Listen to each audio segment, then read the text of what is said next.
Depuis quelques années, Indiens, Turcs, Chinois s'invitent au marché des meubles à Kinshasa, une présence qui inquiète les fabricants locaux qui se disent abandonnés par l'État. Donc, nos ventes ont sensiblement baissé ces dernières années. Le marché est devenu trop dur à cause de l'importation en grand nombre de meubles venus d'Asie. Une bonne partie de la clientèle qui achetait chez nous préfère désormais recourir aux meubles importés pour peut-être leur décoration tape à l'œil. Même les membres du gouvernement consomment étrangers. Dans la plupart des bureaux officiels, on trouve ces meubles qui coûtent plus cher que ceux que nous fabriquons localement.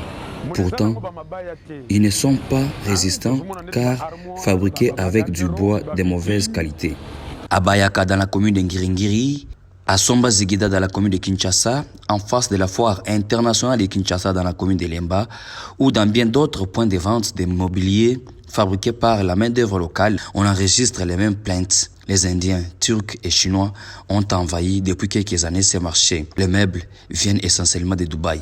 Vraiment, l'État congolais assiste à Après nos plaidoyers, depuis des années, aucune action n'est initiée par le gouvernement dans le sens d'aider les artisans à améliorer leur travail. Nous ne bénéficions d'aucune subvention. Au contraire, nous sommes soumis au paiement de plusieurs taxes. Nous éprouvons d'énormes difficultés et nous sommes comme des orphelins. Nous travaillons sous un soleil ardent et personne ne vient à notre aide. Et la vente est devenue très compliquée ici depuis l'avènement de cette concurrence déloyale.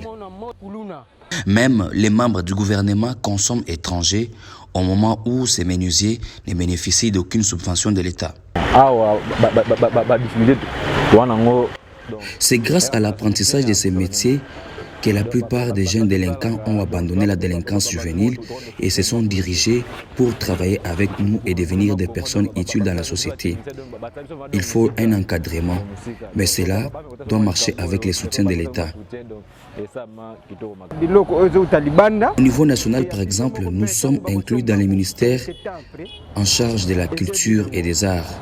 Mais on constate que la priorité est plus accordée aux musiciens et comédiens. Tout le monde a besoin d'un menuisier.